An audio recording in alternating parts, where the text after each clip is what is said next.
Season 5 was the best season yet for Boondock Nation. It's an entirely new format for us. We shot everything in a YouTube style. All of you guys that followed us throughout the winter know that we drop videos every Thursday. But we wanted to bring you that into this, which is a broadcast form of what we did last season. This is our third year in a row spending the winter in Idaho, and we were more eager than ever to head out west for the season this past year. We put on a ton of miles throughout the course of the season, from Canada to Colorado and multiple places in between. Since we've been spending so much time in the mountains and on the seats of our sleds, our riding is starting to progress to a whole nother level that we never even thought was possible. We're able to go out and ride right in our backyard with some pro athletes and some of our friends who have just pushed us to become better riders, and it's opened up, so many relationships and friendships for us. I think it was probably my favorite season of riding we've had yet.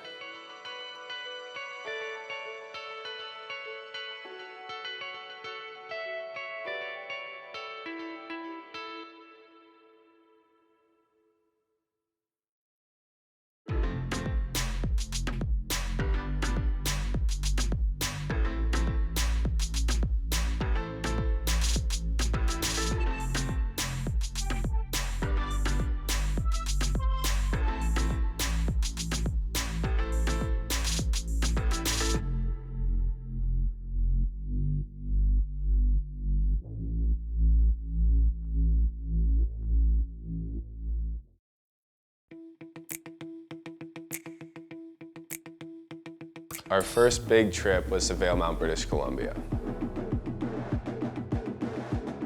Valemount was the most remote place that we have ridden yet in Canada. We had no idea what we were going to be faced with and the hand we were going to be dealt going up there. Once we got up there, the cold was indescribable. You guys are about to see what we dealt with and how crazy it was. We were faced with minus 40 Celsius, which is actually the same as minus 40 Fahrenheit temperature. In a couple of days, we had to push off riding till at least noon because it was actually dangerous to be on the mountains. I've never experienced anything like it. Growing up in northern Wisconsin, we see 20, 30 below. Valemount was a whole nother level. We saw wind, we saw snow, we saw freezing fog. The weather conditions were absolutely insane. We would take hour shifts to go out and ride and film as much as we could, and then come back to the warming hut, and the next group would go out and we'd rotate. I think one guy took off his side panel, and the side panel just broke when he was adding oil in the morning. With that being said, we were still able to capture some of the most beautiful scenics and most spectacular riding we've ever had, and we got to ride with a couple awesome people along the way up there.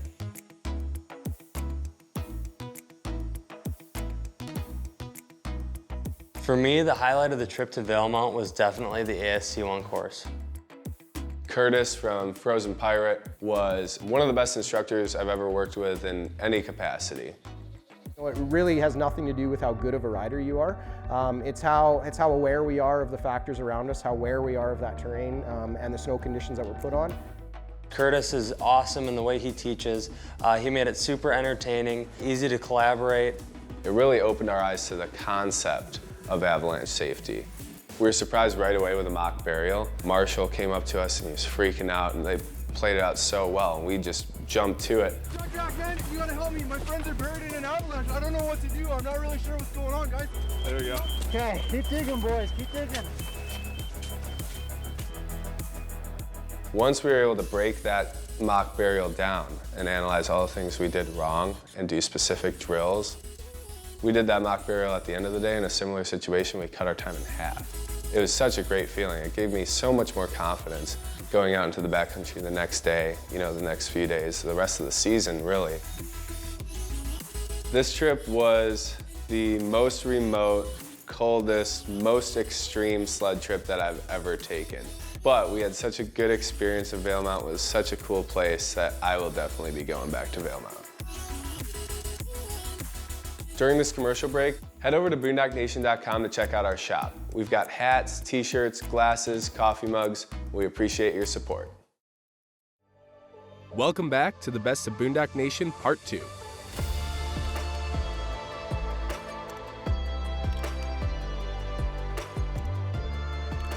We hopped in the truck, headed back south to the States.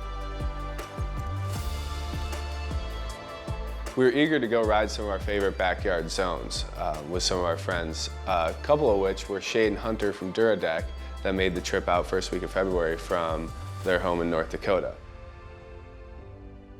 In the past, we've ridden with Shade and Hunter and really have just grown to love riding with those guys and hanging out, just being around them. We had ridden with those guys the previous year at Kodiak Mountain Lodge in Afton, Wyoming.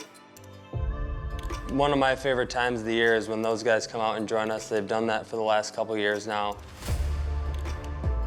So we had a couple really cool sunny days where we were able to push some major terrain and see some amazing sights with those guys and show them around one of our favorite zones.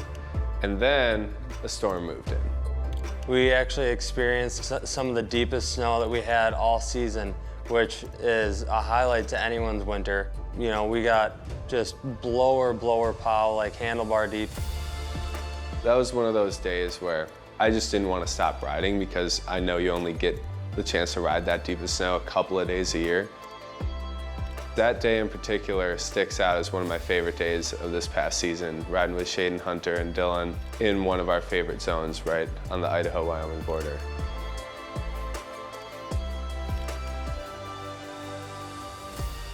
So once Shade and Hunter took off, we had a couple days to ourselves at the house, and then we hopped on a plane to head back to Wisconsin because we had some riding to do in the Keweenaw Peninsula.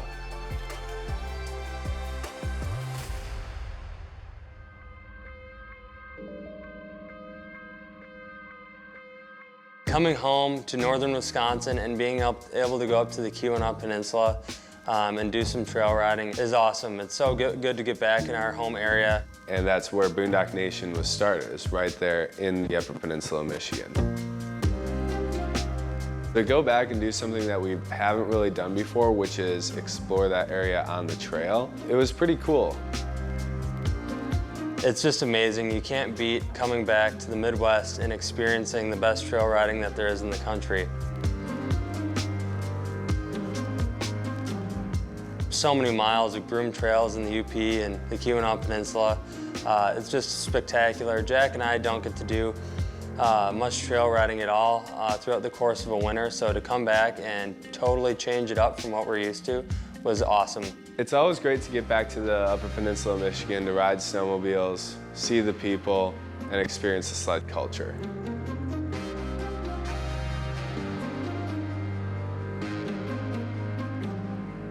After our trip to the Keweenaw, we had a couple days back at our houses to pack everything up and head back to Idaho because we had a shoot down in Colorado the next week.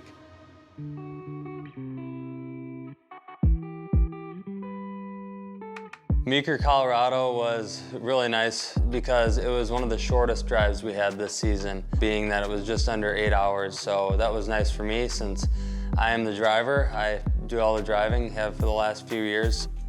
Once we got into Meeker, we realized it was going to be a pretty cool ride. Definitely different than what we're used to. We got to experience some of my favorite riding that we have in a long time. Being that it was Colorado, the elevation was higher than what we have experienced yet this season. It was pretty easy to navigate through these hills and mountains. You were able to get up on some mountaintops and look, okay, we want to go here, and then we can take that over to here and kind of drop down through these trees and hit those pillows. The jumps, the tree riding, and everything in between was awesome for every level of rider. One thing I really liked about the terrain too was all the natural jumps. To be able to find natural small hits everywhere you look, be able to explore all those and then shovel some big ones too, that's what I most enjoyed about the terrain. The riding around Meeker really has something for everybody. In my opinion, it's an awesome place for someone from the Midwest to go and kind of dip their toes into really big out west riding. to be able to explore as much as you want and test your own abilities, Meeker's a great spot for that.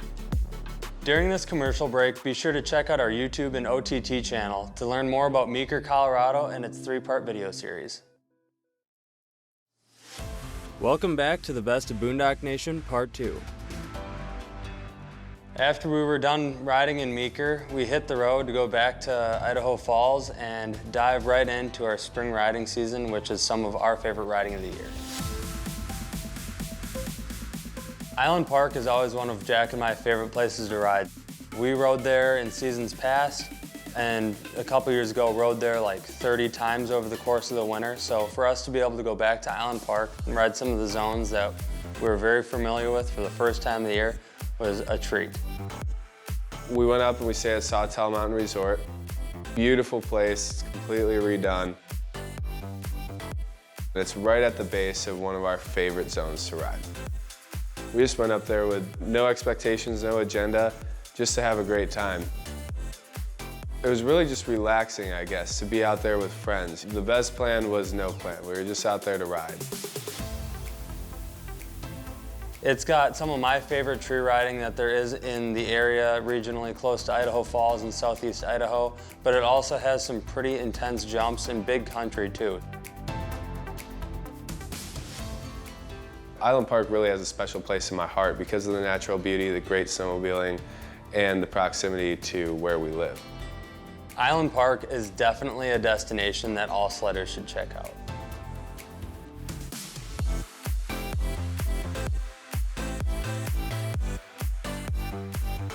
After we finished up our time in Island Park, we headed straight across the state to one of our favorite places that we hit in season 2, McCall, Idaho.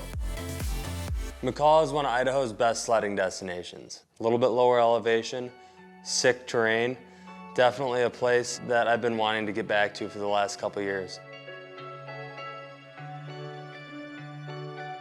When we were there a couple years ago, I remember being blown away by the amount of cool little features that there were to hit. A decent amount of snow came down the first day we were in McCall. There was probably a foot in the parking lot and quite a bit more once we got into the upper elevations. So we were riding pretty hard. Hitting a lot of jumps, just having a good time, trying to do fun stuff on our sleds, practicing moves.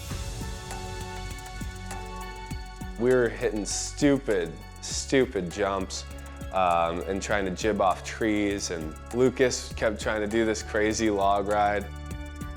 It was all in good fun though. You know, we were being safe, we weren't doing anything that was gonna get ourselves hurt, but we were trying little re-entry maneuvers, aired out re-entries, stuff like that. And Dylan sees this jump and he's like, yeah, I think I can hit this. He hits it and over jumps it and lands uphill, and we just see him kind of go down, go off the sled. The sled kind of stopped. And we're like, man, that didn't look good. So we rush over to him.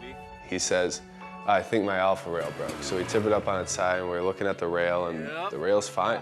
So we tip it back over, he fires it up, hits the gas, sled won't move. We assumed, since the secondary was spinning, but the track wasn't, that the chain had broke.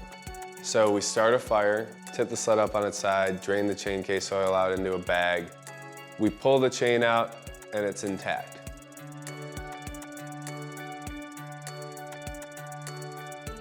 Lucas reaches in there and grabs the bottom gear and gives it a turn.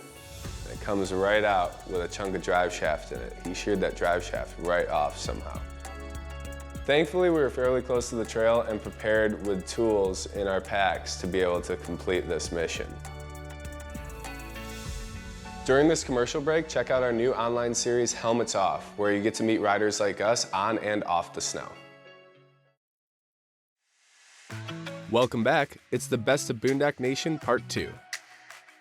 Once we were done riding in McCall, we loaded up the truck and trailer and just kept on going up to see Team Locksaw. It was great to be back staying with the Bledsoes at their place. It's so cool. It's right on the Locksaw River and it's right at the doorstep to 7 million acres of national forest land that is ours to enjoy. Once we arrived, we got Dylan's sled in the garage right away and Luke jumped in and helped us tear it apart. We found that he wasn't going to be able to ride it for the rest of the trip. I can't say enough nice things about the Bledsoes. They have done so much for us over the last couple years and are just the nicest people out there. Aside from the killer riding and being able to explore some of the zones that we rode last time even deeper, the best part about being there is the people. The Bledsoes always treat us like family, and they had some friends in town that we were able to meet and hang out and ride with. We celebrated, we had a big fireworks show right on the river, had some cocktails, and just enjoyed some amazing food with some amazing people. We had an amazing time, rode some of my favorite terrain in Idaho. It's so vast and so remote. It was just a blast. A lot of shenanigans, a lot of laughs, and a lot of fun were had there. It was really a great way to end this big loop around Idaho that we were on. So after Locksaw, that pretty much wrapped up our sledding season. We continued to ride a few more times around us locally until the snow got to a point where we just decided to call it. That being said, we were able to transition right into some awesome, awesome dune riding in St. Anthony Sand Dunes, riding razors.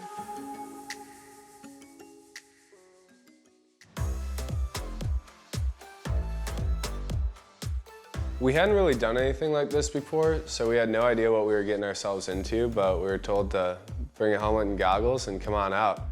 So we picked up a razor from Action Motorsports in town, and then my buddy Clint let me borrow his, and we headed out with our friend Bo and some of his buddies like Tanner Chadwick and Braxton Tomlinson, who were just going huge on their bikes. It was unlike anything I had ever seen. It was really fun for me to try something totally new in power sports.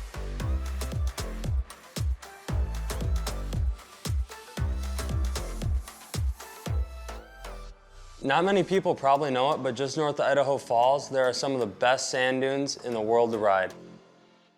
St. Anthony Sand Dunes are just spectacular. They're huge. It was so fun to get out there and check them out. Jack and I had never done that before, and to get out there and ride razors and side-by-sides just made it that much better.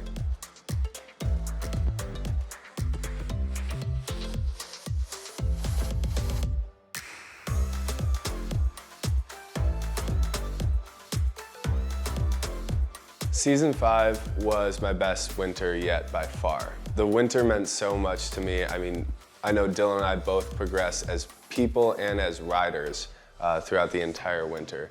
We saw so many cool places and met so many cool people. Season 5 was by far, in my opinion, the best season of Boondock Nation that we've ever filmed and experienced.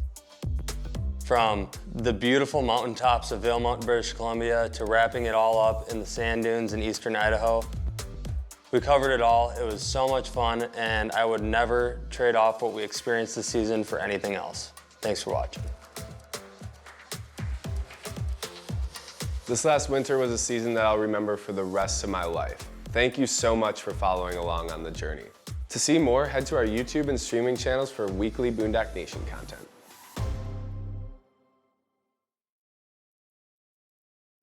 We spent most of our time in the same area of southeastern Idaho. We've ridden with Jurdak in the past. Sorry, let me start that off differently. Uh-oh. Boom. Bazinga.